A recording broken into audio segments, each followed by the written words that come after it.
the way we see our future determines our thinking today. Our thinking today determines our performance today. Our performance today has a large bearing on the future that we create. You got to be the right person first, then you got to do, right? Yes. You got to be and do before you can have, and our culture is backwards. It's a have culture. If you look at the wheel of life, mental, spiritual, physical, family, financial, personal, and career, that's what we teach. That's the foundation for success. That's how you build a balanced life, is you're winning in every one of those. And so I asked the question, is it true that if in my mental life, if I just replaced a little bad habit with a little good habit, would my life get better? And physically, same thing. Spiritually, same thing. Family, relationships, same thing. Financials. And it's true. Hey, everybody. What's up? What's up? This is Billy Cox coming to you live with the Break Free podcast, where we talk about everything from business, sales, leadership, life, and the thing that everybody wants to talk about, money. In today's episode, I have a very special guest on. It's my brother from another mother, Mr. TZ, Tom Ziglar himself, the son of the most legendary motivational speaker in history and the number one influencer in my life, Mr. Zig Ziglar.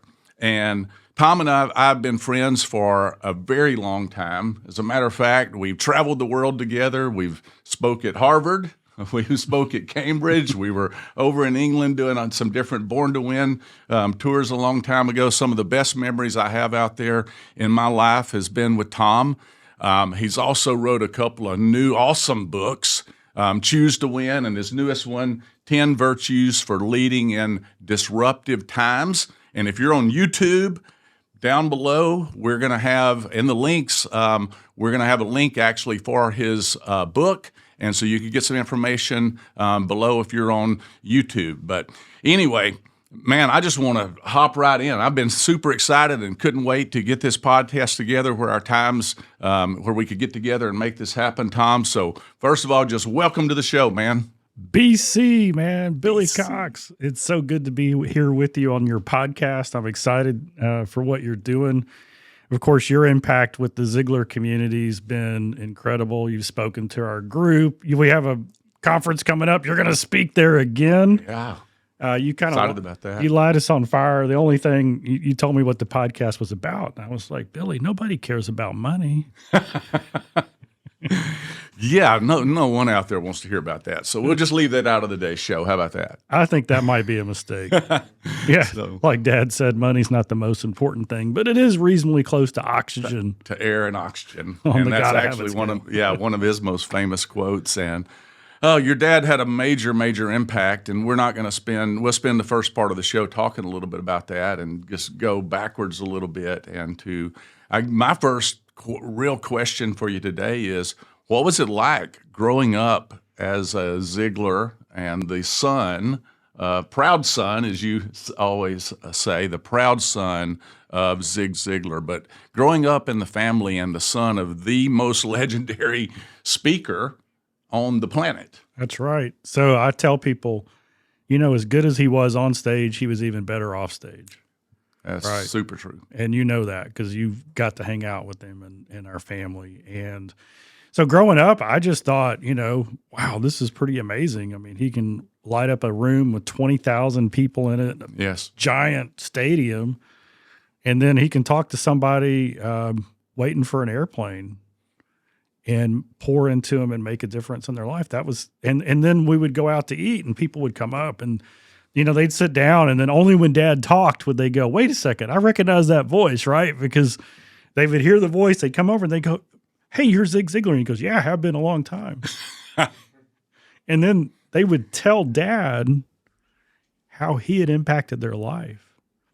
And so I've always felt sorry for celebrities because they get interrupted, and what they want is an autograph and they want the selfie and they want a little bit of that fame. But the people who came to Dad were like, my marriage was in trouble, or my career was going nowhere, or my self-esteem was in the pits. And somebody said, read Zig Ziglar, see at the top, or listen to this program, and it changed their life. Well, as well as I, you never get tired of hearing that. Right. Man. So, So so it was blessing, right? It was always a blessing. And just last week, I was speaking in South Bend, Indiana, to an Amish group of roofers. Yes. And all of these people from like 7 years old up to, 60s and 70s, they're like, hey, we listen to your dad all the time. Right. Amish. Yes. Unbelievable. So, and I told them, I said, wherever I go, it's like having family because you know the story. So I was blessed. I don't know any other way, but I can just tell you that wherever I go in the world, it's like family. Man, that's awesome. And one of the things is the Zig Ziglar legacy and Zig Ziglar's message. And I think you guys actually did a study, but for those of you that don't know out there, over 250 million people has been affected or been positively impacted by the Ziglar message. Yeah. And when you add all that up, I did the math for 30 years. Yes. He spoke at least 30 times a year to an average audience in person of over 12,000 people. Man. And then millions and millions of books sold. Right. I think we have, at the Ziglar Show, I think we're over 60 million downloads. Yeah. 60 million downloads. All the audios that we have out there that get passed around. Yes. The YouTube stuff, it's unbelievable. And we've got 6.5, almost 7 million fans on Facebook. I mean, just one place. So the message actually continues. The legacy's growing. The legacy's growing. And one of the things that I find fascinating is that Dad's written 45 books, and 9 of them have come out since he passed away. Wow. So what we've done is gone in the archives, and we found these incredible speeches. We transcribe them and turn it into a book. Right. And that's amazing. And here's an old story, like 30 years ago, a couple of, I won't mention their names, but a couple of well-known speakers, they were just getting started. And they were kind of like in the Zig Ziglar fan club. And so they would go and hear him speak. And at the third time in a few months they'd heard him speak, they went up to him and they said, Zig, when we go and speak, we create a new talk everywhere we go. But every time you speak, it's like 95% the same as last time. Why is your talk almost always the same? And he looked at him and he said, because the truth never changes. Whoa. And so when you transcribe an audio of Zig Ziglar that's 50 years old and turn it into a book, the market is hungrier now for it than ever because it's harder. It seems to me it's harder to find the truth now more than ever. And that's what his material was all based on. Yeah, absolutely. And just the impact there that it has that it's had on me. It transformed my life. I mean, the number one I would ask you in just a second about Automobile University, but the first true motivational audio that I ever listened to was Zig Ziglar. And it was like, see you at the top, telling you could be, do, or have anything that you want in life. And so for me, and you can tell me maybe what you think, but everybody asks, well, what did Zig Ziglar do? He did so many different things, but the biggest thing is he convinced people that they could do it. And he helped give them hope in the future, and he helped them create a different self-image of themselves where they saw that they could do it. And I think the other thing is that, like, you could go, if he could do it, also I can do it. Because maybe of his background also, where he came from and where he rose to impact those hundreds of millions of people. I remember as a little boy, I said, Dad, what do you do? And I actually phrased it, Dad, what do we do? Right? Yes. Yeah, this is the family. And he said, son, we sell hope and encouragement. Boom. And that's why we have all those Facebook followers. People are looking for hope and encouragement. And here's a little backstory.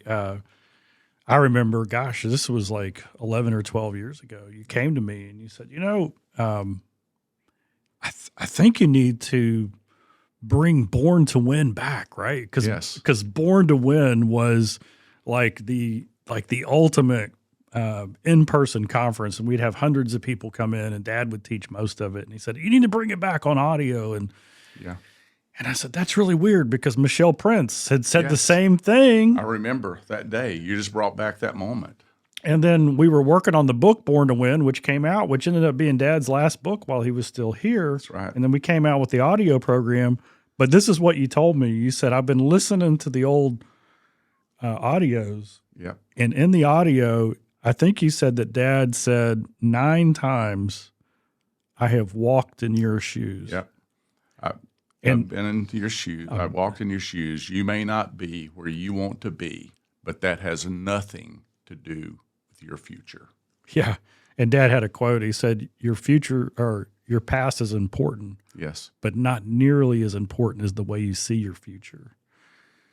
And how you see your future has an amazing impact on what you're going to do, on your actions. Yeah, we create, this is my quote, we create the future we see. Yes. And so as leaders or as individuals look in the mirror, we've got to have a clear vision of the future that we want, because we can't, I've got in my hand a Chick-fil-A drink, and this is physical, right? It's physical, but this cup had to be, it was spiritual before it was ever physical. In other words, somebody had to think about it, figure out, okay, we want to make a cup that holds this many ounces out of this material.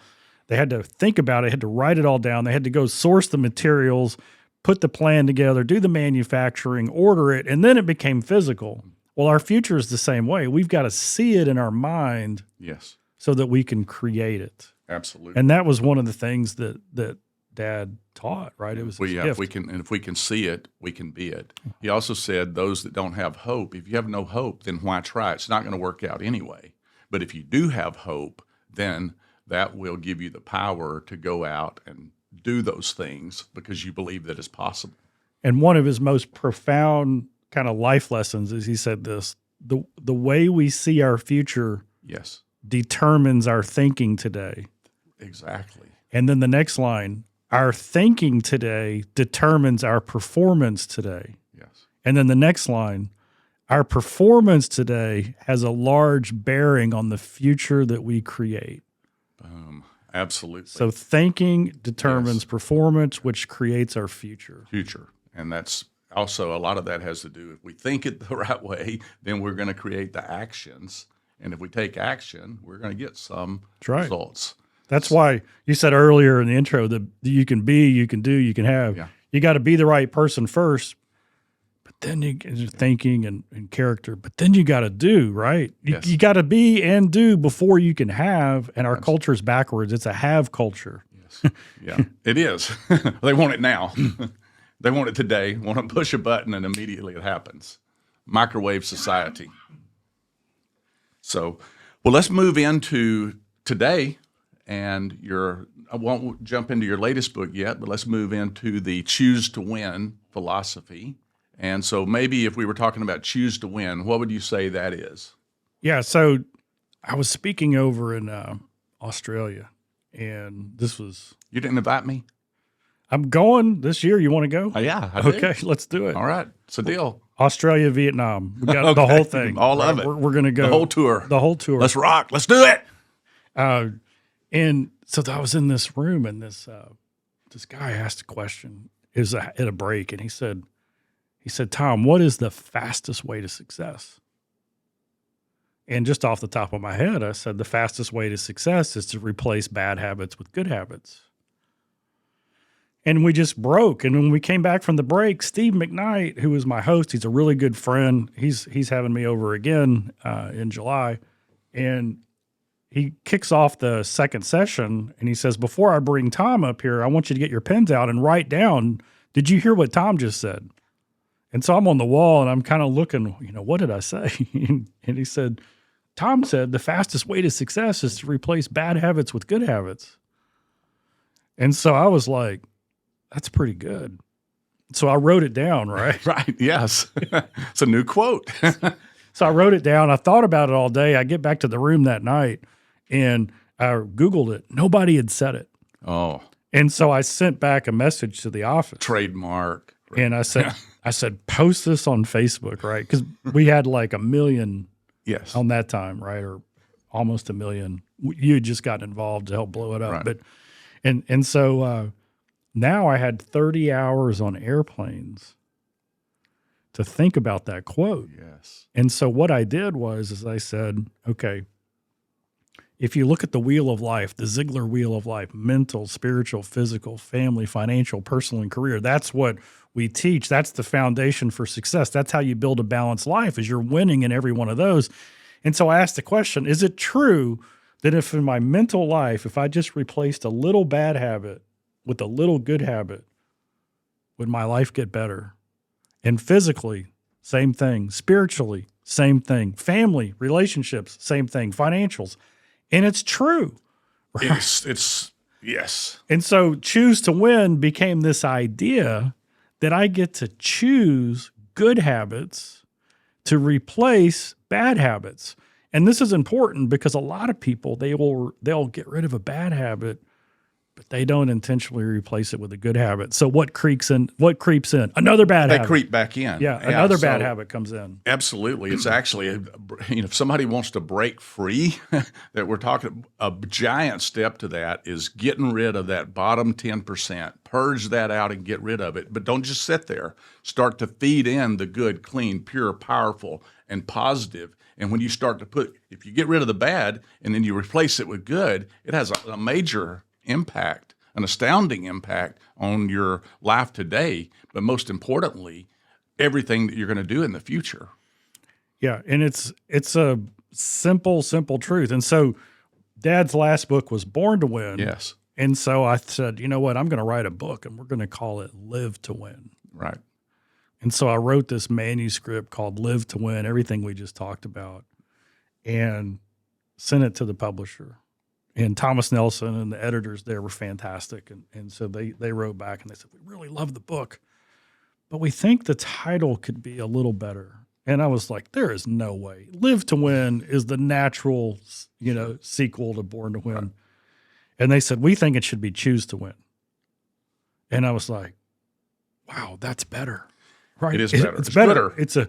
So I have a friend, his name is Aaron Alejandro. He runs the Texas FFA Foundation. Yes. And he's, we've talked about this, and he said, Tom, we're not really born winners and we're not really born losers, but we're all born choosers. And life is a choice. So, yeah. And so we choose to win. But, if Dad were alive with Aaron, he'd say, yeah, I believe we are born winners, but we got to choose it. We got to choose it. Right. Yeah. It's got to be and it's got to be intentional. Right. We have to decide, make a decision, and then we have to intentionally force ourselves, because it's not just usually the aha moment. A lot of things lead up to change, but the biggest thing is a person has to be intentional, a habit. You don't just suddenly purge old habits and then all this new habits, new good things just come in. You've got to be intentional daily to choose to put good things in, even when you don't feel like it. Even on the bad days, you put them in. And so you reemerge with those good things.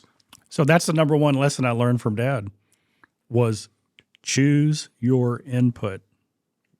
Wow, input. You are what you are and where you are because of what's gone into your mind. You can change what you are and change where you are by changing what goes into your mind. And so if you want to change your life forever, is you intentionally choose the input into your mind that's going to take you to where you want to go. So you create the future you see. Who do you want to be in 10 years? Yes.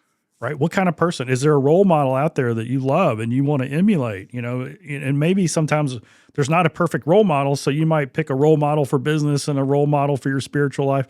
And you look at where they are and you ask yourself, how did they get there? Well, it all comes back to what did they feed their mind?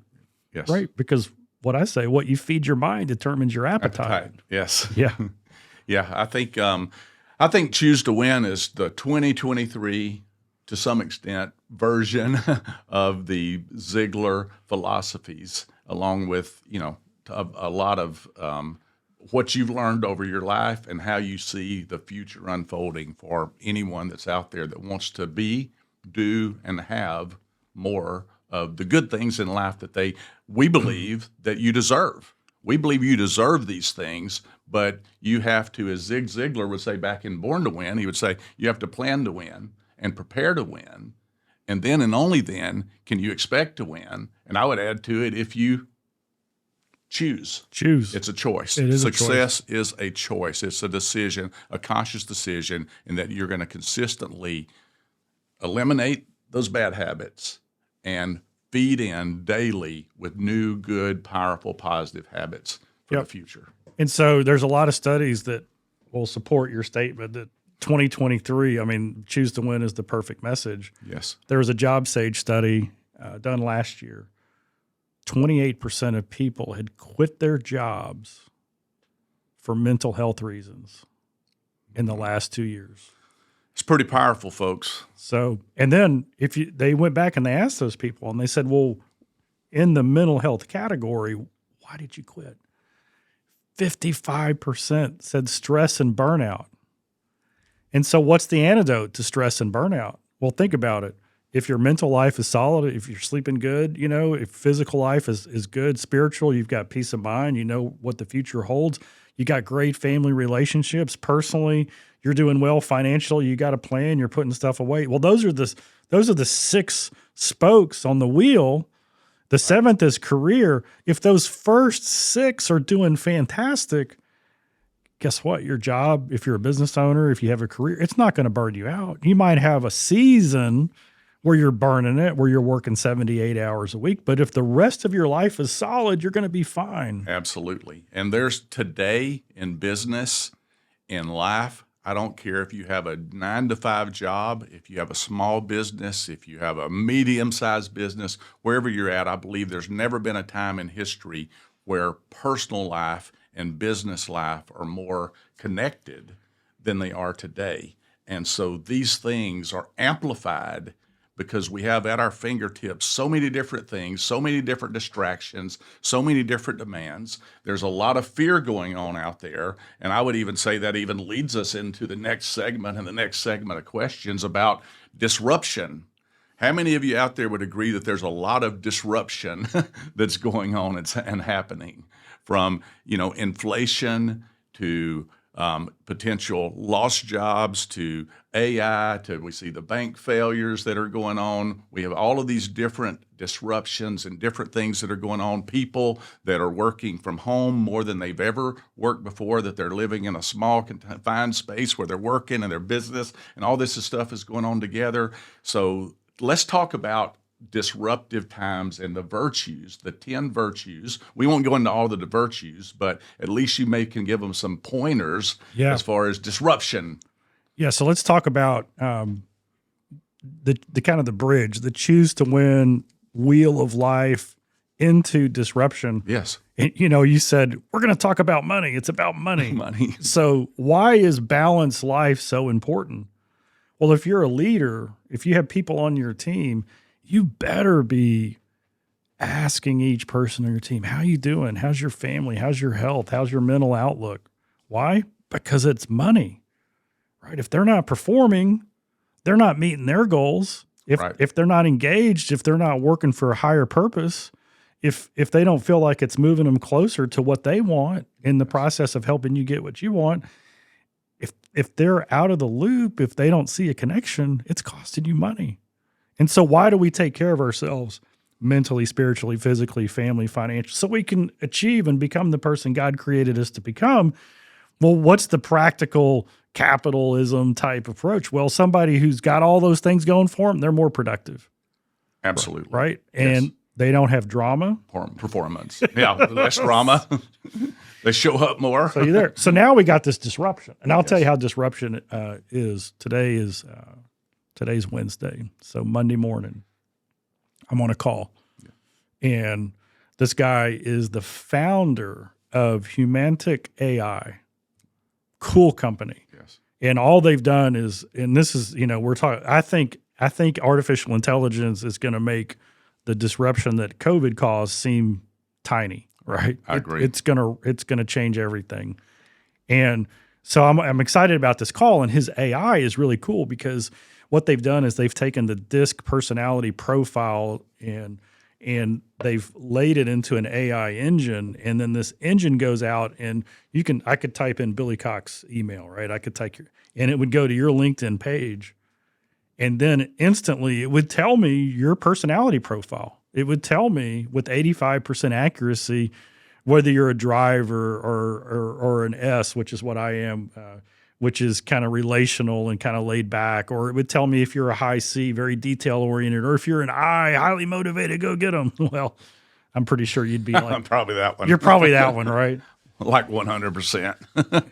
And so I'm thinking about if I'm a professional salesperson and I've got a big dollar sale, this is a tool that I want, because instead of hours and hours of research figuring out on my own or going into the first call blind, I've got all this data, I've got this information. So this is going to disrupt it. So I get on the phone with the founder and he goes, I go, how's it going? He goes, well, I've been busy.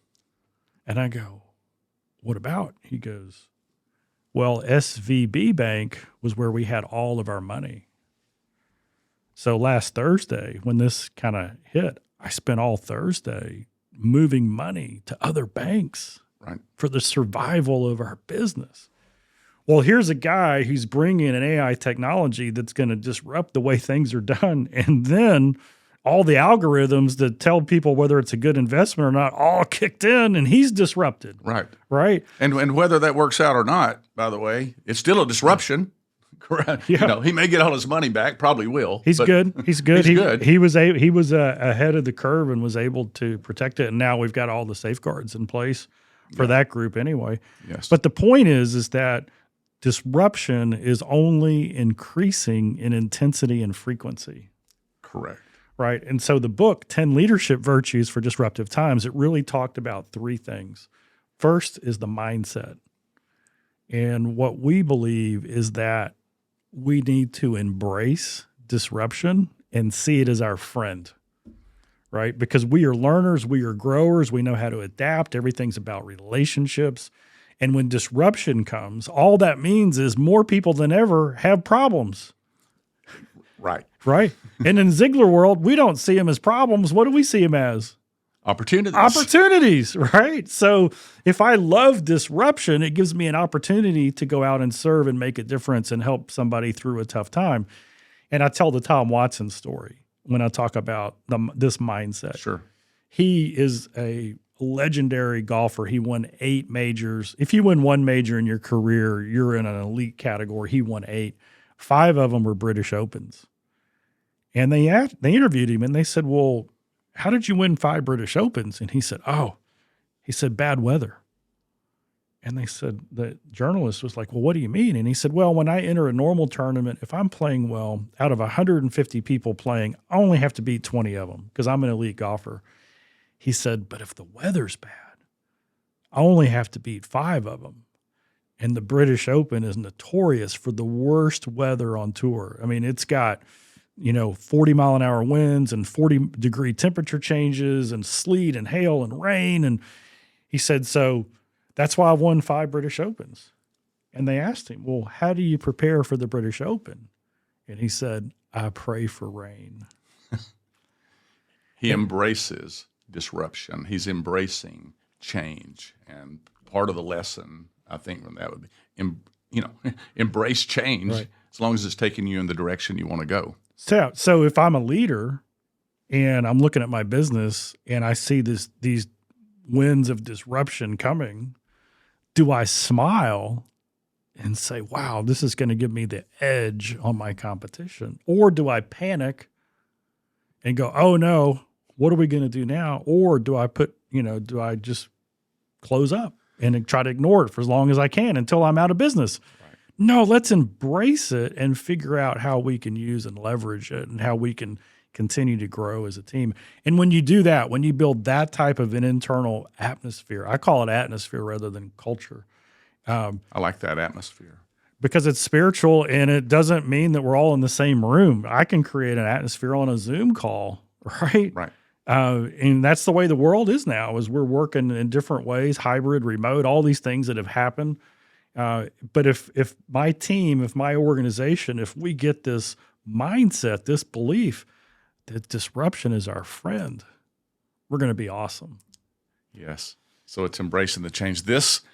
What Tom is sharing with you right now made an absolute major impact in my life a year and a half ago before the book came out. I mean, I was like dialed up Tom one day, "What's up, TZ?" And he's like, "This and that." And I said, "We need to get together," and went over to your office, and we were just visiting.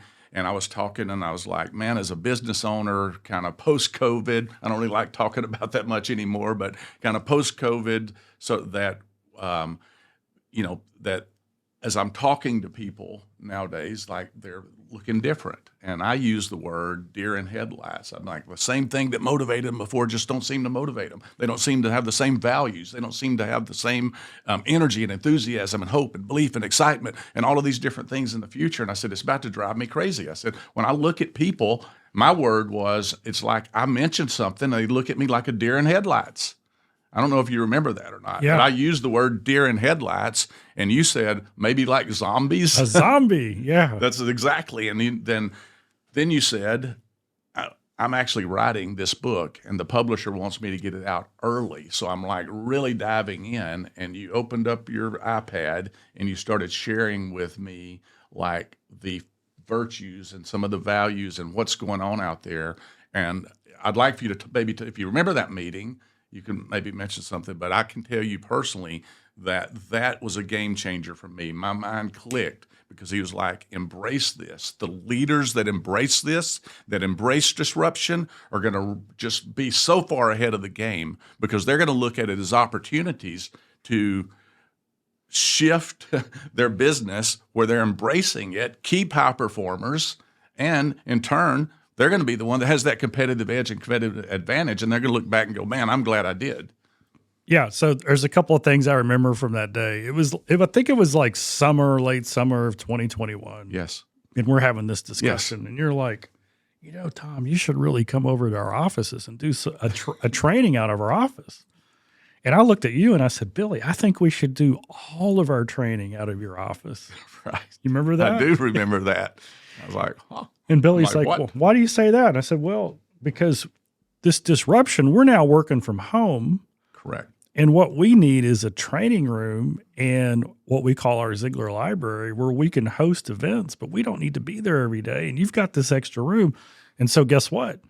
You let us come over. So now we're training out of your offices. So that was a big takeaway for me. Yes. Right. The other thing is the takeaway is, you were talking about how do I motivate people who've had their life turned upside down. And in a lot of places at that time, there was a lot of government funding and there was a lot of incentive not to work. Correct. And there was motivations that were different. Well, 3 years of study on the big disruption that COVID caused is people's core values have changed. Right. And the job market's different. Even today, there's around 5 million people looking for a job, and there's 10 million jobs available. Right. Right. So what does that mean? It puts a premium on what we call top performers. And so what are top performers? What are they doing differently? Well, they've looked at COVID and they go, you know what? I kind of like flexibility. I kind of like autonomy.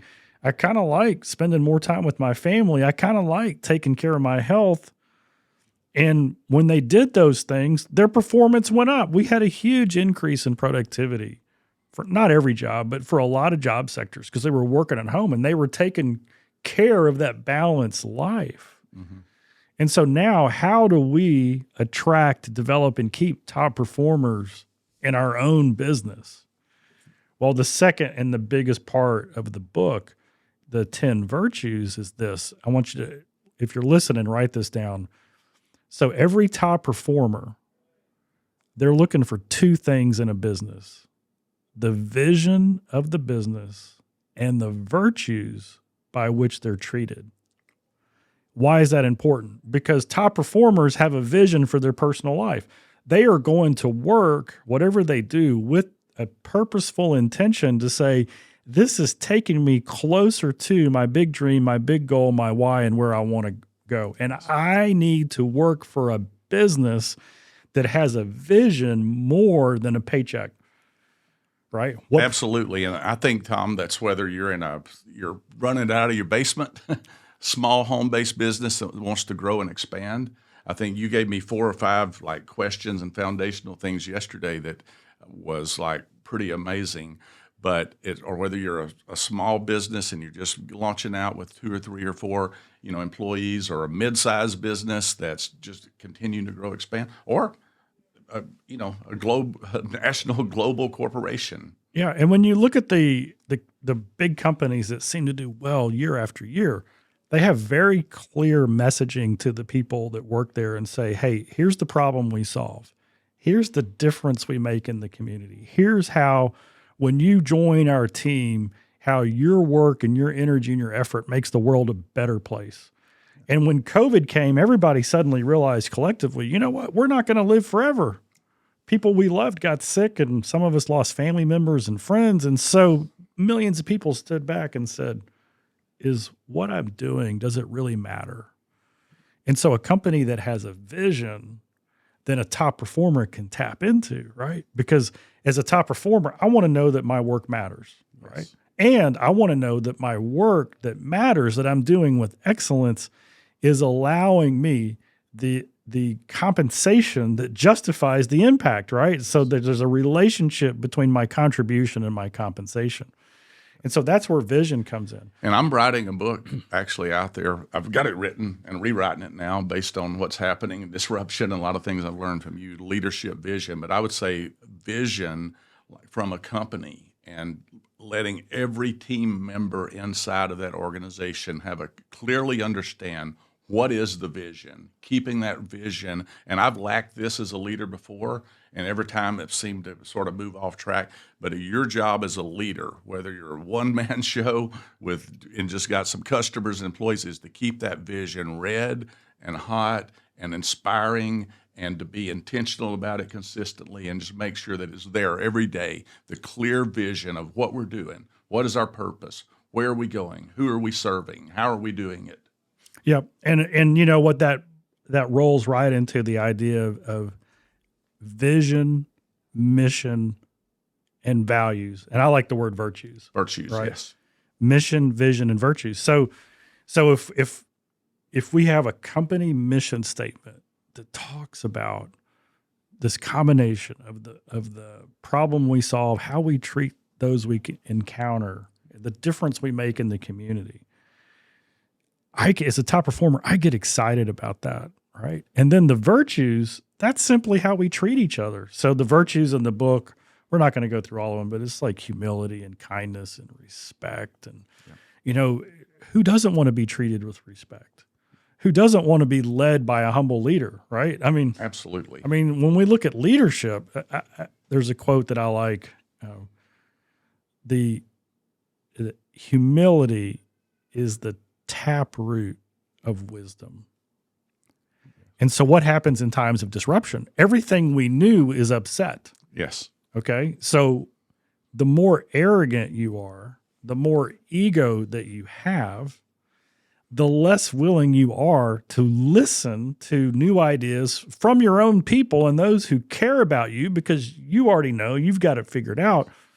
And so that lack of humility prevents you from acquiring the wisdom that allows you to see through the fog of disruption and take your people where you want to go.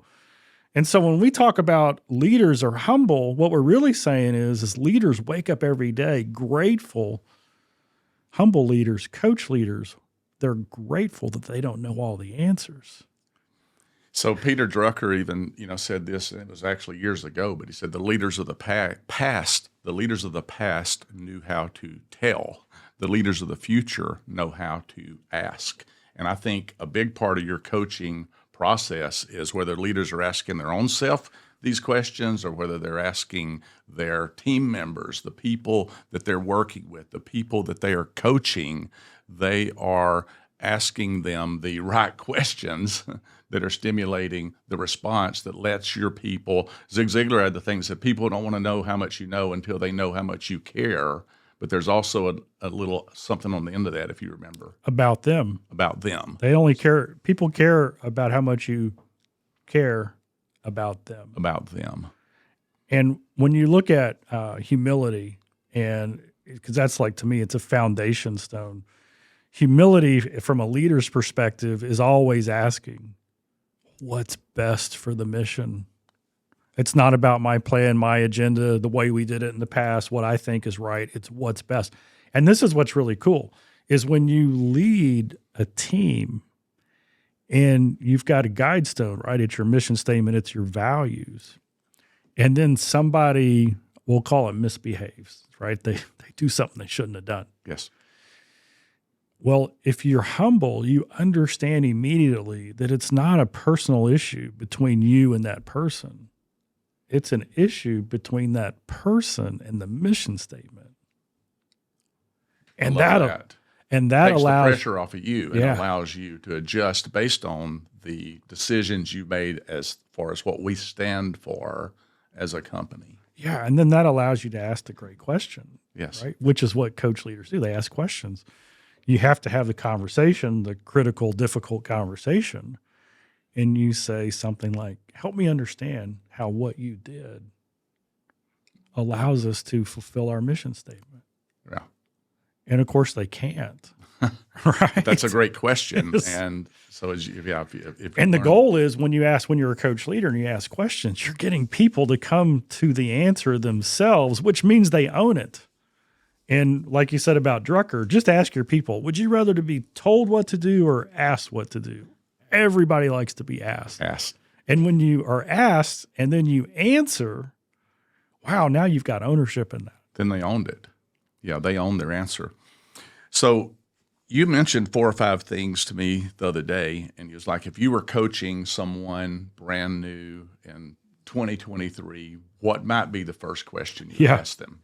So this is the third part of the book. So the middle part, the 10 virtues, here's the summary.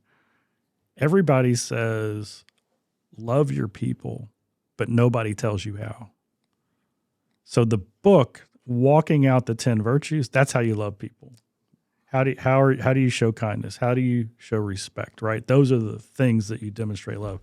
The last part of the book is, we call it the intentional coaching conversation. Yeah. It's the number one thing. It's the silver bullet. It's the one thing that a leader can do that allows you to develop and grow your team better than anything else. And we want to gain and we want to train, but we also want to maintain.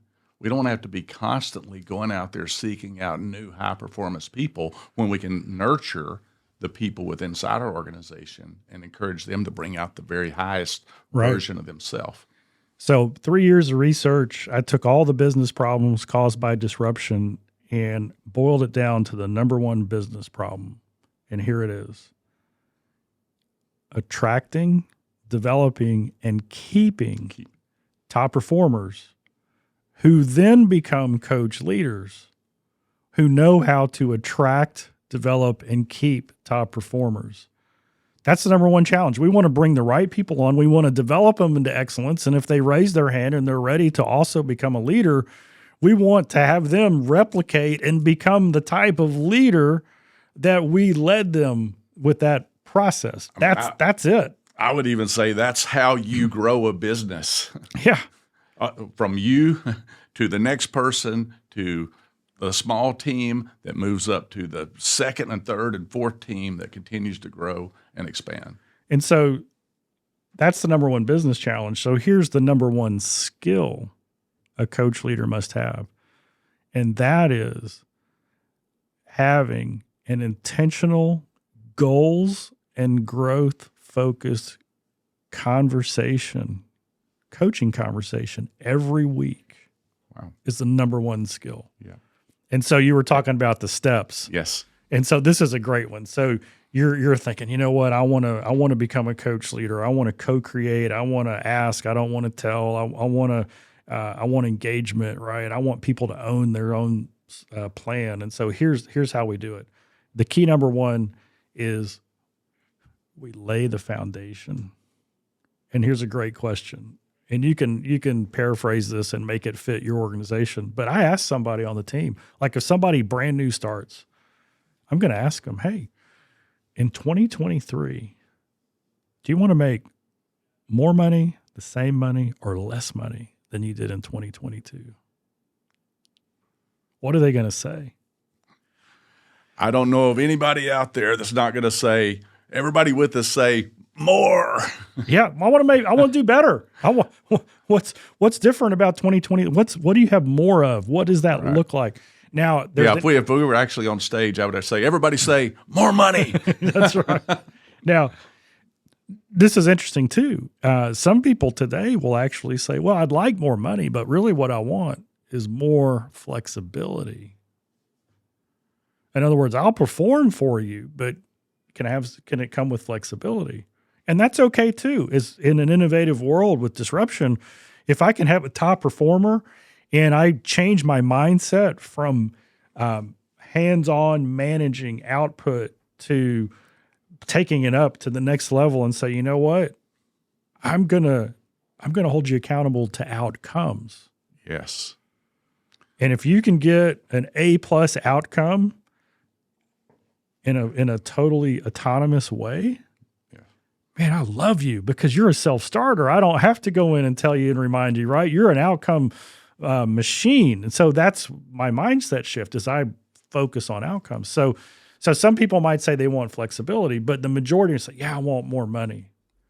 And then the second key is uncovering the why. Oh, you want more money? Why do you want more money? So outcome. So the first one is the foundation. Yes. So another way to say that is ask them what they want. Right. Yes. And then ask them why they want it. Yes. Oh, I want more money. And now in the beginning, a lot of people, I want to do better. I want a promotion. I want to grow. I want to move into leadership, whatever they say they want. Why? And usually it'll be, because I got bills to pay. No, you pay the bills. Now what? Why? Why do you want it? And the deeper you go, the more they're going to say, because I need to get out of debt, or I want to get married, but I just don't feel comfortable until I have some savings that I can get an engagement ring, or whatever their thing is. I was working with a VP of sales, and we had a big training proposal for him, and it was a big deal. And I said, hey, at the end of the year, what results do you want from this training program? And he said, well, I want to see a 10% increase in sales. So I said, why?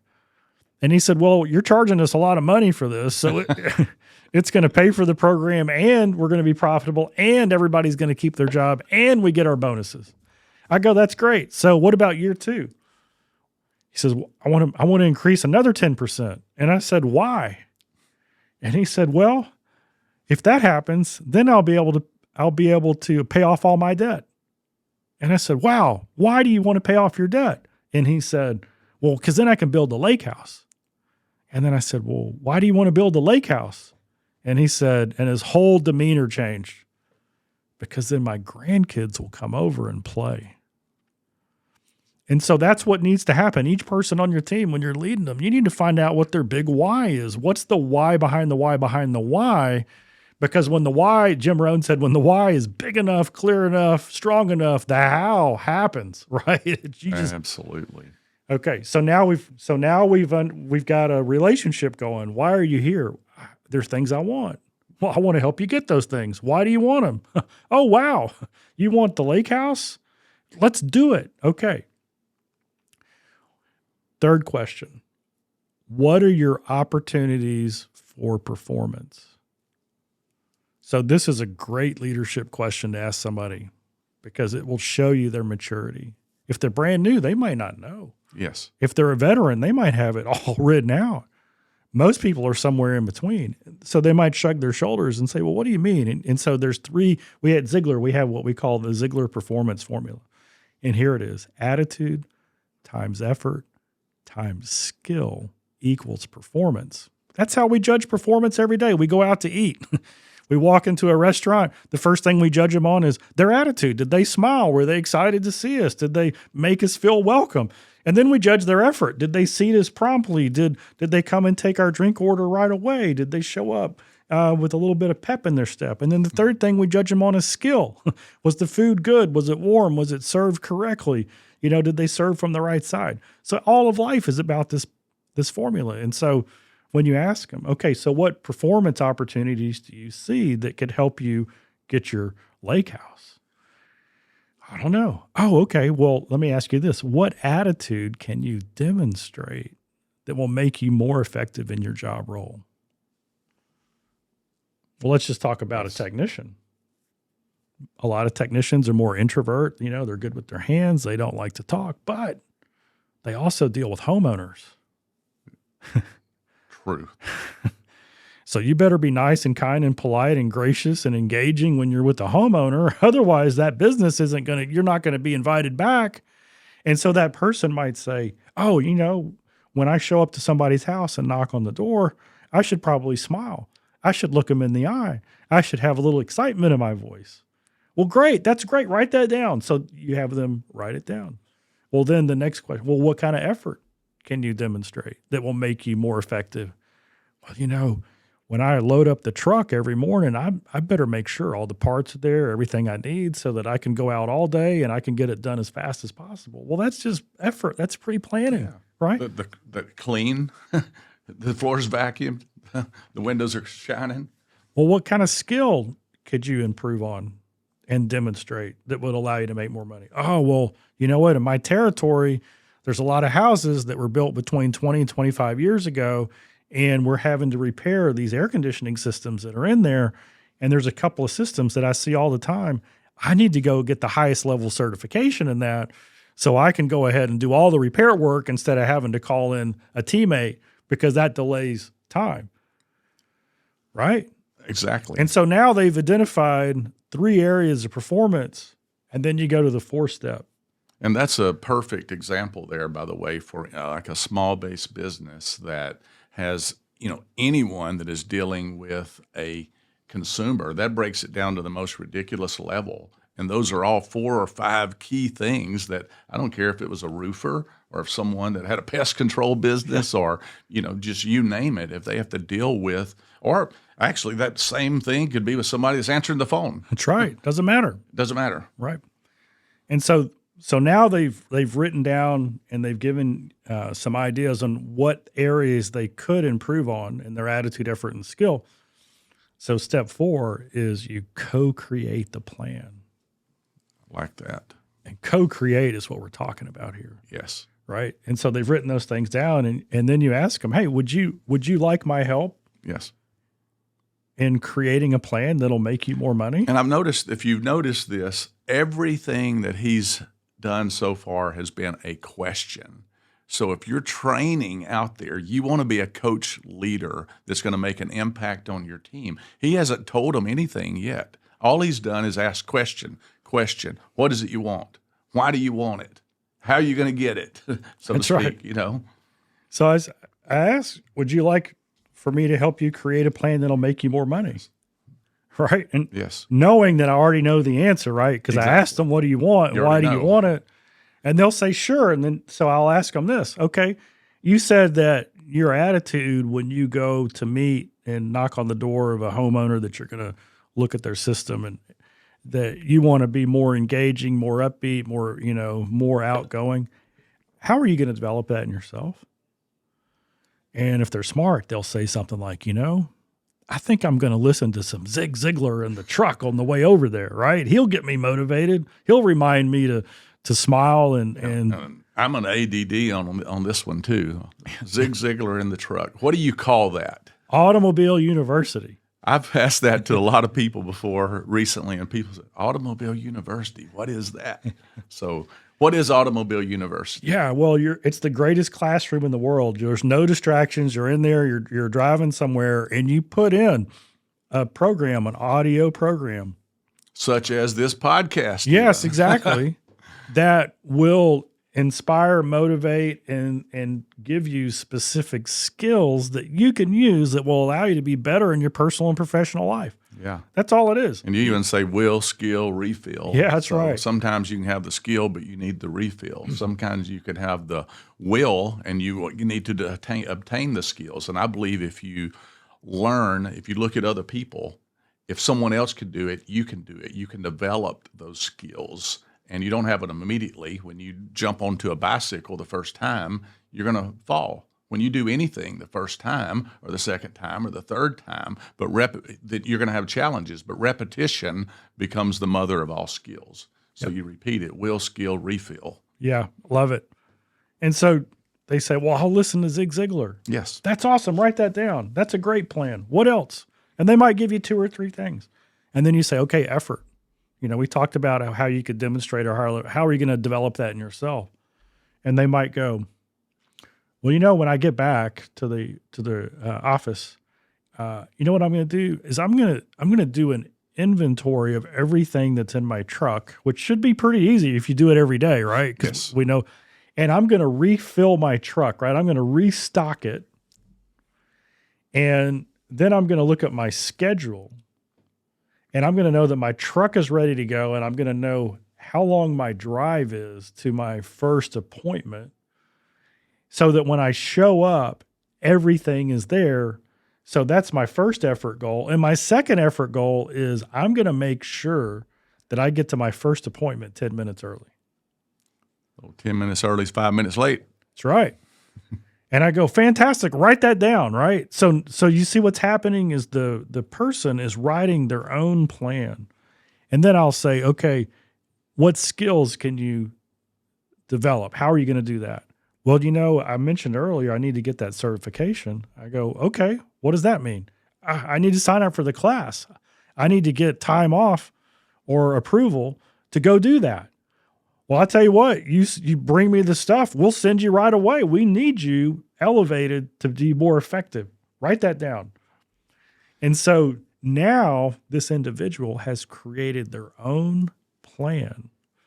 And the closing question here is, Billy, you'll be my guy. Billy, man, well, that's a great plan. Is it okay if I hold you accountable to your plan?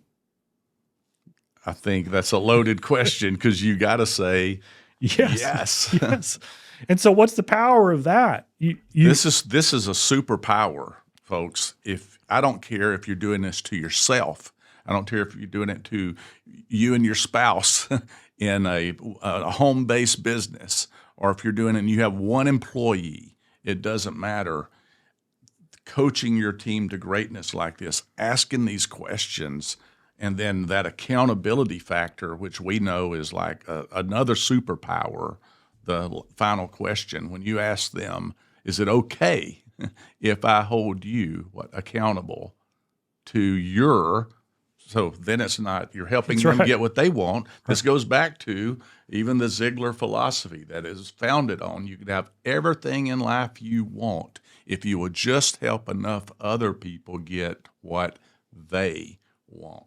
And you're pulling it down to their plan and holding them accountable as a leader. Leaders do hold people accountable. That's part of your job as a leader, is to create that accountability. But you're creating that accountability not only based on what you want, even though it's helping you get what you want, but it's based on their plan that you co-created. Yep. And here's something amazing is when you find a top performer whose vision and virtues driven, right? That's their priority. When you hold them accountable, they will come back and thank you and then ask you to keep holding them accountable.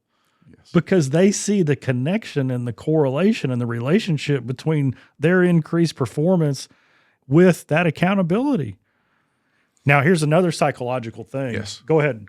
I would just say, as a leader, though, here's the thing.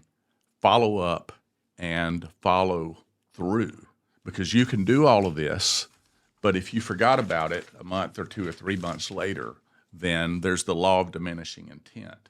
There needs to be immediate follow-up action, short and long term. So you have to be intentional to develop the new habits that we talked about earlier. As a leader, it's a leadership habit now that you developed, that you've got to be intentional to hold them accountable and have consistent calls or face-to-face meetings to review the plan you co-created, and their plan.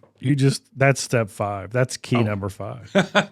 Key number 5 is called the heartbeat of accountability. Wow. And every week, without fail, you have an intentional coaching conversation with each person on your team who's a direct report. They may not know that's what's happening. It can be side by side in a truck going out to a call. It could be on a Zoom call. It could be by the coffee pot. And this is how it goes. Billy, man, how's it going? Oh, it's going great. So how's listening to Zig on the way to your appointments going? Wow, that's awesome, right? Good job. Have you noticed a difference in the way you knock on the door because you got some Zig in you? Right? Okay, well, that's fantastic.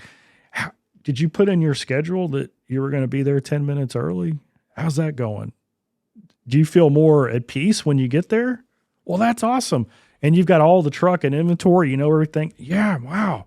And did you book the hotel yet for your training that you're going to do in a couple of months?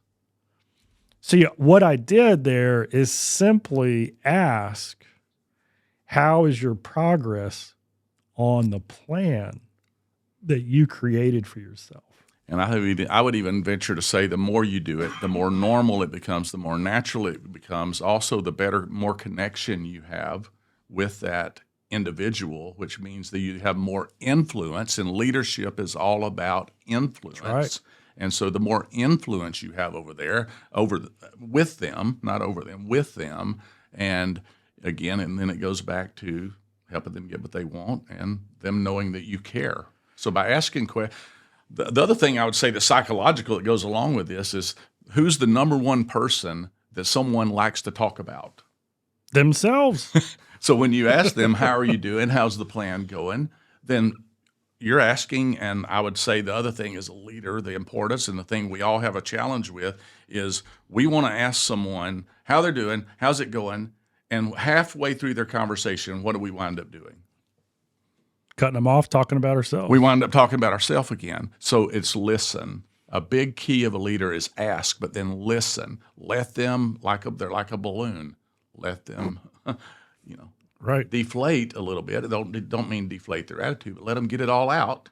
And then you can ask another question that guides them in that direction that's going to help them because you care about them. Now, the power of this process, this intentional coaching conversation, the 5 steps, is that this process allows you, it takes process. We say at Ziglar, process takes pressure off the person. Yes. So when you listen, you're not listening to respond, you're listening to understand. And when you know where you are in the process, you can hear their heart.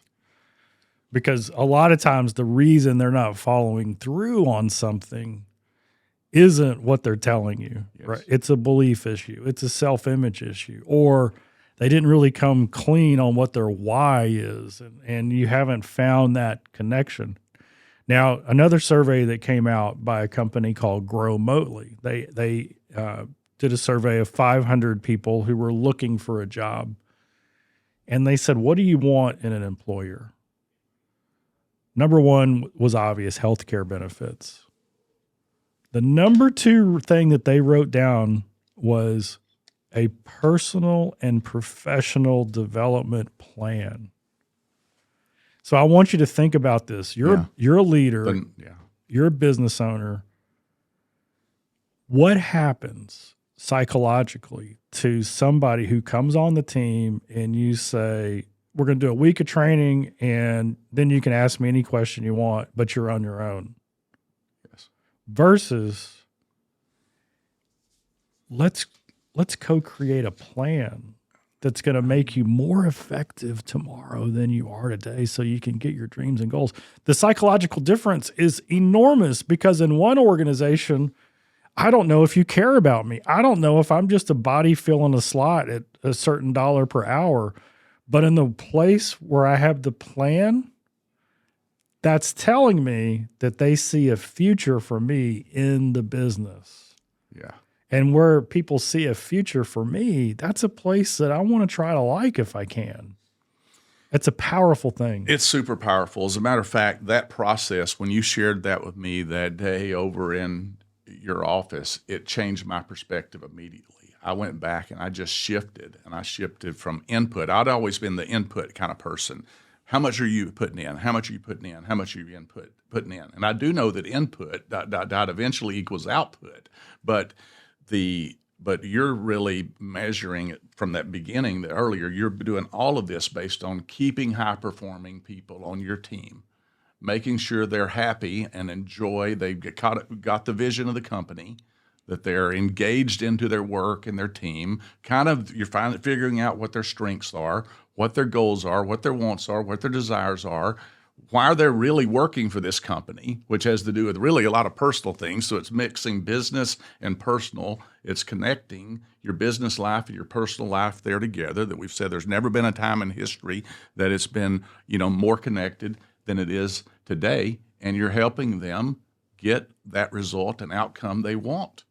And therefore you gain, maintain, train. And for me, it was a mind shift. And once I shifted my mind for that, as a leader, I became much more peaceful, because I'm like, okay, I don't have to micromanage all of this. All I've got to do is help them get what they want, and in turn measure. And this is a challenge, because you do still have to measure as a leader. You got to measure that outcome. So you've got to go, but what is the performance? What is the outcome?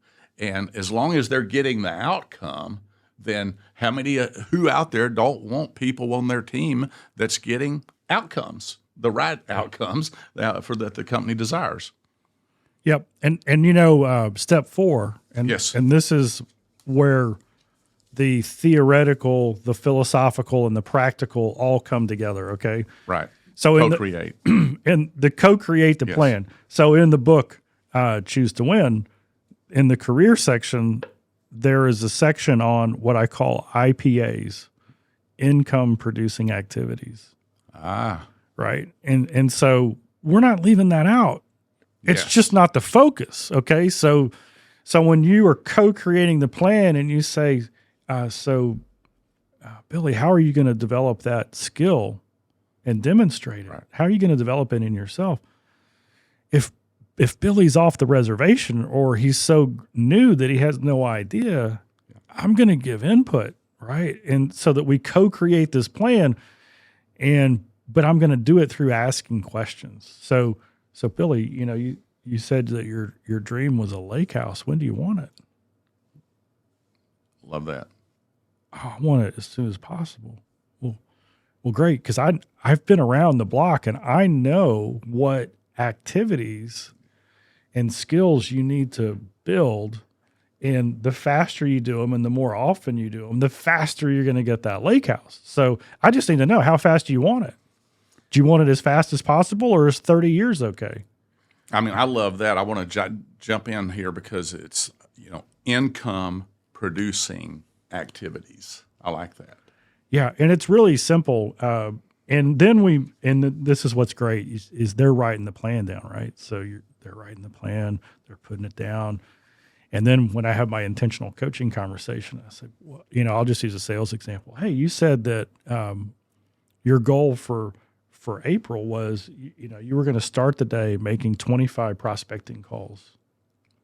And then you were going to follow up on all the calls you made 4 days ago that you hadn't heard from. And then you were going to send out emails to reconfirm appointments that you already have. This is the plan that you wrote. What are the results?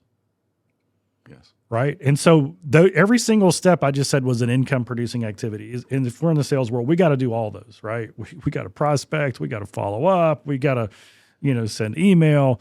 And so why am I asking the results? Because we got to know if the numbers are right. Yes. Right. Yep. Absolutely. Are you doing it? Yes. And then I have the experience, because I've been around the block. If they're doing enough numbers, but the results aren't there, well, guess what? That's not an effort problem. That's either an attitude or a skill problem. Yes. Right. Yes. And so then we go over to the skill, and I say, hey, I know you were working on the script and the questions to ask. Let's role play that for a minute. And so now I'm pouring into this individual based on their plan to get what they want on a timeline that's desirable to them. And but here's the thing. Remember, the number one skill is to have an intentional goals and growth focused coaching conversation every week. And so what we're focusing here is growth. Because if they're growing every day, the results are going to go up. And that is one of the 6 human needs. It's proven human needs psychology is people need to feel like they are growing. Yep. And if they feel like they're growing and contributing, then they are much happier and their performance is higher. 30 So progress, they feel like they're progressing and they have a place to go and to grow. 38% of people quit their job, according to that Job Sage study, because of lack of motivation. The antidote to lack of motivation is growth. If somebody's growing, they're suddenly going to become a self-starter. Because if I'm like week after week getting a little better, a little more efficient, a little better results, man, I start waking up going, what else am I going to learn today? Yeah. But if I get hyper-focused on effort and my attitude or skill hasn't grown, yes, that's where I get burned out. You can put forth effort. But yeah, if you're not feeding your mind in, you're not learning, you're expanding your mindset, then this effort doesn't mean anything, because you got to have the attitude. And the 2 things in life you have total control over: your attitude and your effort. Right. And notice the formula starts with attitude. Yes. Because the right attitude drives it's effort. The foundation. So if we get attitude and effort right, and then we start growing in our skills, watch out. Yeah. But take any one of those out, and you got a problem. Well, your dad said positive thinking won't let you do anything, but it will let you do everything, literally everything, better than negative thinking will. That's right. So I would say, as we, at least as far as the books, Choose to Win lays the foundation for 2023 and beyond for some of the Ziglar philosophy. And I've got a few more questions I want to ask, but then, moving up that leadership virtues for the disruptive times we're in. This has made a major impact for me and can make a major impact for you, your team, your organization, your family. It's all areas. Ziglar's philosophy is for all areas of life. So I've got a few other questions, have nothing to do with the book. They just kind of move backwards a little bit. I got a call. You don't know this is coming, but I got a call from you about over 10 years ago, closer to 14 or 15. And he was like, Billy, the family is deciding to bring a couple of people on the Ziglar board, and we have that aren't family members. And if I'm remembering right, so we'd never really had anybody but family members on the board before, or something like that. And we're doing this, and we're going to have we decided to bring on 2 people. And you said, we would like for you to be on the board. I remember when it happened, I couldn't believe it, because Zig Ziglar was always my hero.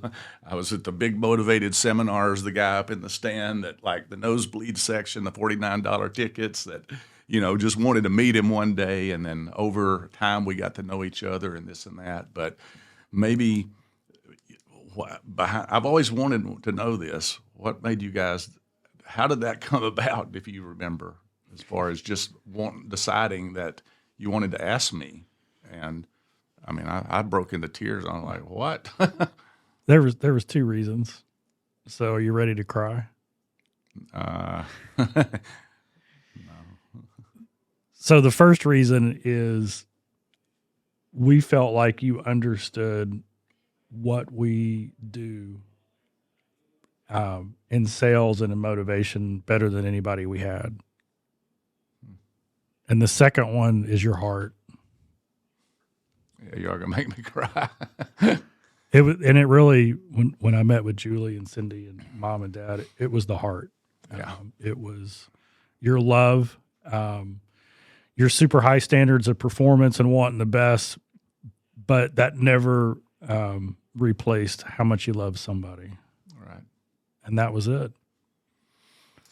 Oh, let's just stop it here. No, I'm kidding. But that's the truth. Yeah. It was a godsend for us. And one of the things, Billy came on and don't think like the Ziglar Corp has lived in paradise for all 50 years, man. We've had ups and downs and reinventions and health challenges. And so Billy was there when we were going through some hard times. And I think when you came in and started really working with us, the Facebook page had like 40,000. Yeah. Wikipedia had more members than the Ziglar Facebook. And so you got in there, and I used to call Billy the human algorithm because he could look at, back in those days, you could look at Facebook and go, oh, it's starting to change. We gotta do something different. Yeah. And you grew it to over 1 million. Yeah. And in that process, and that was actually pretty quickly. Yeah. I'm like, Billy, man, this is unsustainable. You're putting so much time into it. I love it, but you've got your own businesses to run. And, right. And I said, you need some help. And then we talked about it, and I can't remember if it was me or you said Jacob Salem. Yeah. I said, here's a young guy. It was me. He had went through his ELC training, and as a young guy, and but he was wanted to be a part somehow. What can I do? He was the guy that raised his hand and said, what can I do? And I called him up, and I think he was working a Christmas time job doing trucks, unloading UPS trucks or something like that. Right. I can't remember which company it was. Anyway, he said, yeah, I'll do it. And I remember I think we paid him like $400 a month right. to kind of intern. Yep, intern. He was kind of interning, and we was watching and for a while. He grew our Facebook from wherever you had it, and I think you worked together for maybe a year. Yeah, we worked together, and it went on up quite a bit, but I mean for considerable. But it's now it's 5 or 6 million. Yeah, it's like 6.5 million. Yeah, 6.8 or something like that.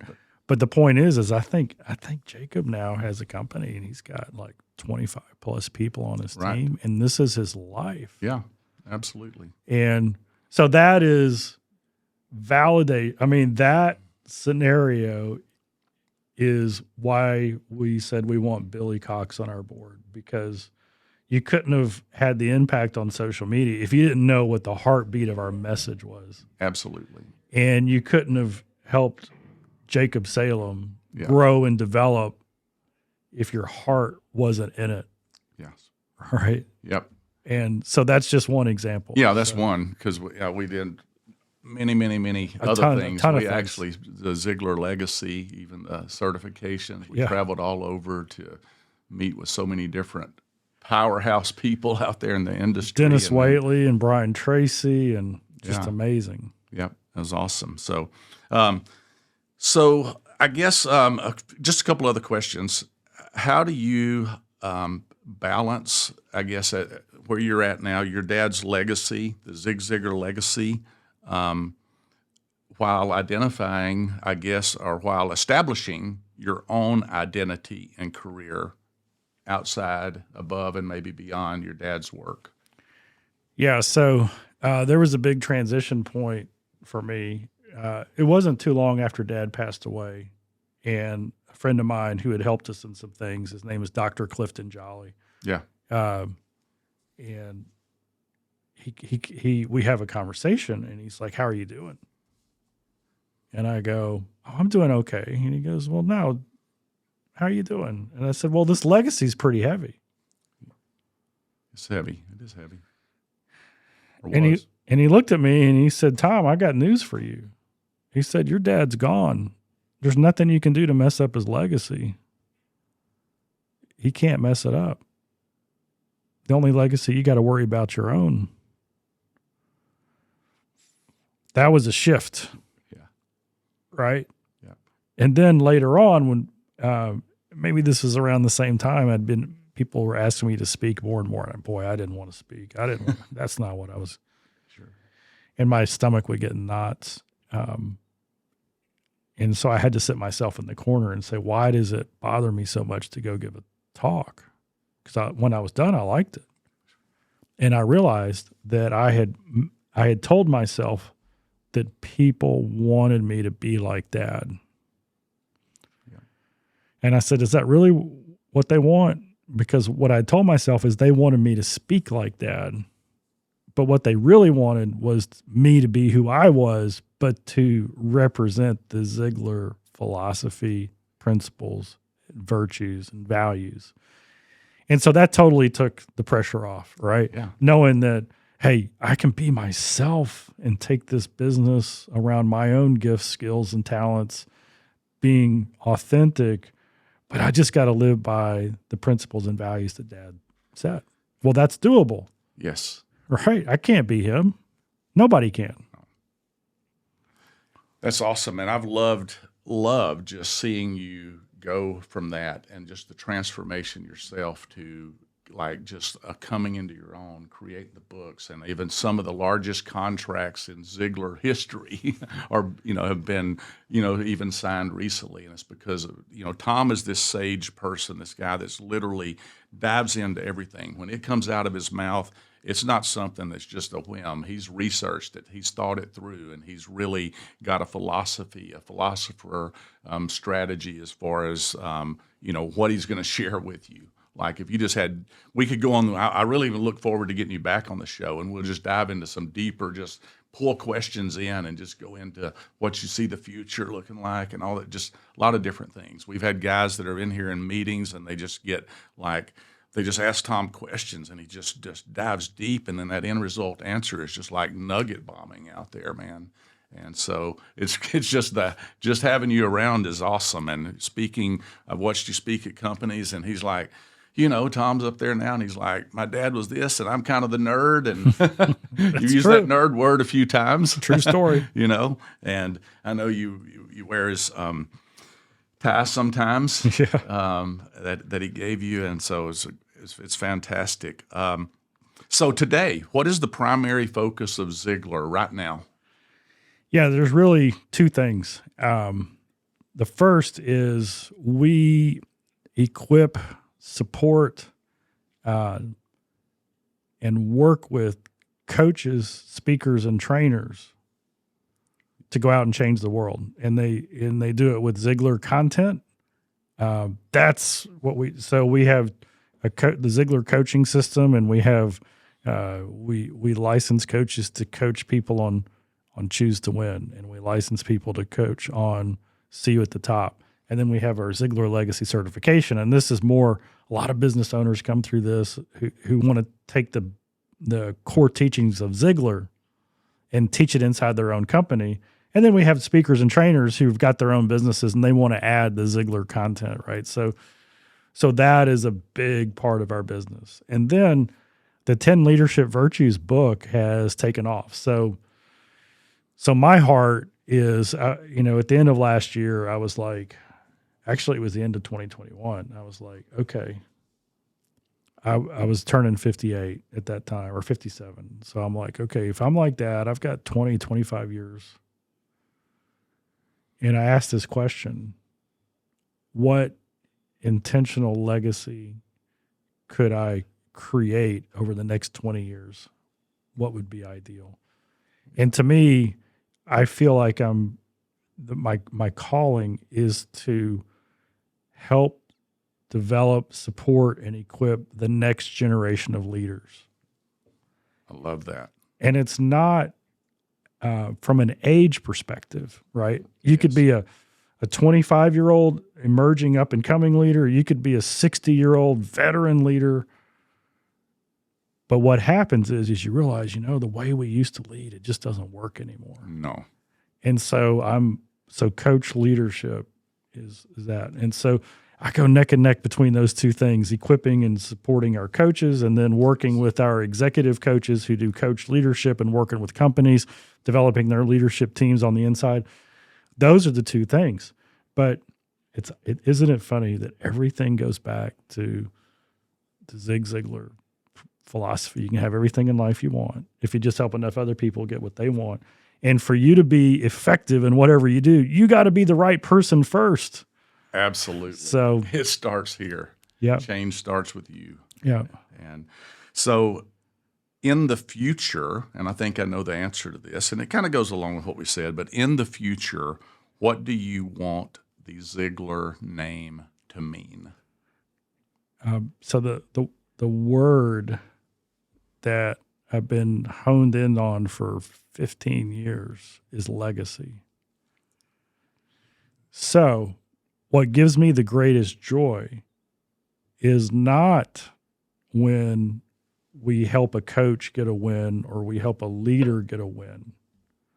My greatest joy is when that coach or that leader comes back and they say, hey, I was teaching your stuff to one of my people or one of the people I'm coaching. And they went home and they shared it with somebody in their family, or they shared it with a coworker, and that coworker had a breakthrough, or their son had a breakthrough because they took what I taught them and then they taught somebody else.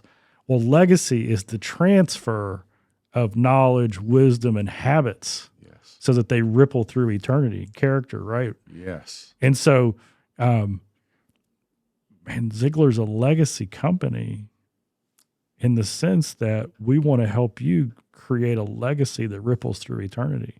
Wow. And so what I want people to say about Ziglar is, like when I was speaking for that roofing company, primarily Amish, Yes. is grandkids were in the room listening to Ziglar because the granddad had taught the son, who was now teaching the grandson. And you kind of call it moving from success to significance, maybe. Yep, moving from Or survival survival.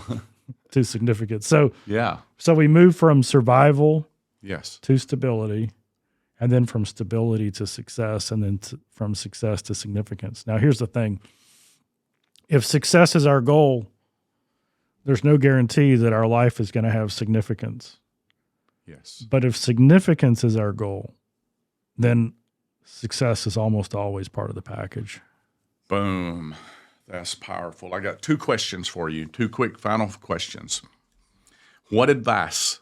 We're talking to young people out here, any and all ages, but if you were talking to a young entrepreneur, like when I was 17 years old, I was driving down the road, listening to Automobile University and started my sales career, but just a young entrepreneur who wanted to be, quote, successful in life, that next stage, whatever it is. What advice do you have to a young entrepreneur who is trying to become, quote, successful? Yeah, the first thing I would do is I would spend a lot of time defining what success means to you. And I would use the Ziglar wheel of life Yes. as, Yes. what does it mean mentally, spiritually, physically, family, financially, personally? And then once you've got that, ask yourself, okay, in 10 years, what kind of a person do I want to be?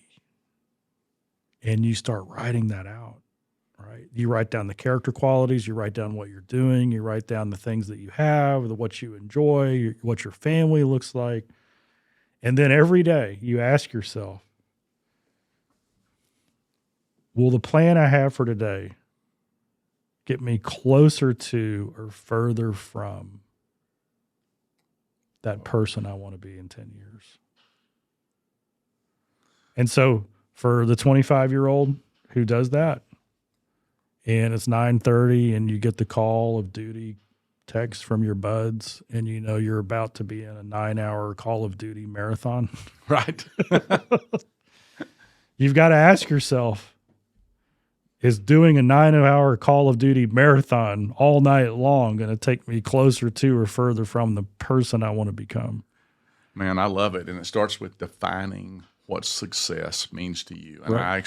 I'd sort of forgotten that, but I literally, for years and years, I was teaching people, get clear, define what is your definition of success. Yep. And I didn't say anywhere in there, never play Call of Duty. Okay? Right. I just said, because on the personal moving spoke you of closer or on the further? personal spoke of the wheel, there are things that bring us energy and Sure. and enjoyment, Absolutely. and there's an appropriate amount of time of that. Yeah, you got to do the fun stuff. I mean, life is about, enjoying the process, and it is a process. But as soon as you do something so much that it's impeding your Anything. develop in one of those other key areas, that's when you know. That could be the clubs, the It doesn't matter. drinking. So that's what I would it tell could a be young the habits, any habit that is taking you further away from the goals and dreams, you need to make at least, an intentional look at it. And so how do you really get there is we're intentional about the input we put into our mind. So we get that definition or that idea, that goal of who we want to become. And then we ask ourselves, what do I need to feed that mind in order to become that person? Mm-hmm. And I become consumed with that. And I simply say, do less of some things and start doing, to simplify it, do less of some things and more of the things that are moving you closer to the goals and the dreams that you have for your life. So my final question to you, Tom, today, this has been absolutely outstanding, is simply this. We ask every guest this, but what does break free mean to you? What does break free mean to you? When I look at the most difficult seasons of my life, yes, was the season really that bad? Or was it the way I thought about the season that made it so bad? I like that. And so our belief about what's going on doesn't diminish the severity of what's going on. Yes. Because what's going on is going on. That's a fact. But the way we think about it and how that emotionally impacts us, how it physically impacts us, that's what makes the hardest times. So dad's superpower, one of his superpowers was he never worried. Yes. So you heard him say that 100 times. Oh, and he didn't. I mean, I saw him behind the scenes. It was like he was the same, just consistent, like, it's going to work out. Everything is unfolding the way it's supposed to unfold. And so breaking free means to me never worrying. Yeah. And how do you get to that place? Well, for Dad, this was it. He knew that he only had two responsibilities. Number one was to be prepared for whatever he did. Yes. And number two was to speak God's truth in love.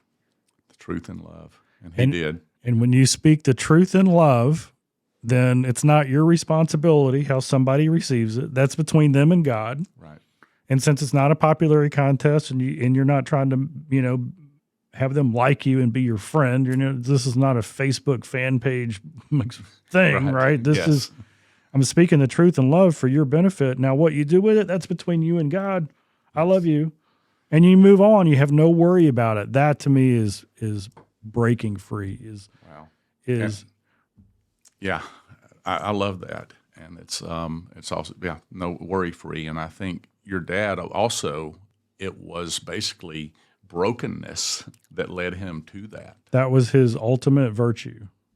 And brokenness, and I did a study on it, it's the ultimate form of humility. And what it means is not that you're broken and can't do anything. It means that you've come to the acceptance of the reality that there's nothing of eternal significance that you can do without God's help. Yes. Yeah. And so that's pretty powerful. And so when he went out on stage, the reason he had the power is he wasn't there for the applause. He wasn't there to please the people who paid him the money. He wasn't there for even the audience. He was there to please God. Yes. And so what did that mean? He had to show up prepared. Yes. And he had to speak the truth in love. Yep. If you don't speak the truth in love, then it gets received, and he could say things that none of us can say. I still don't know how he said it. Everybody loved. They just knew it was pure. They knew it was coming from that. Knew it was from the heart. He spoke the truth in love. It come from a place of brokenness to the point that where he said, "Hey, I've done it my way all my life, and now I'm going to completely shift. I'm going to do it God's way, and whatever that means to do it that way, I'm going to do it." Yep. So there you go. Break free. What does break free mean to you? So anyway, well, Tom, man, it has been absolutely fantastic. This has been an outstanding interview. I know so many people out there are going to get so many different things from it. I hope we can have you back on the show in the future to dive deeper into some more of these topics. But we are grateful to have you as a friend, Grateful for the knowledge and the wealth of information that you've been willing to share so freely with the audience out there. And we would ask that every one of you, if you're out there on any channel that you're on, we're on all the channels out there, subscribe to what we're doing. If you find any value in what we have out there, we want you to know that you can be, do, or have anything that you want in your life. You just got to make a decision on what it is you want and take action on that each and every day. So we appreciate you being on the call. We appreciate you being on the podcast today. And my final question to you is, what does break free mean to you? Thank you for listening. Have a fantastic day, week, month. God bless.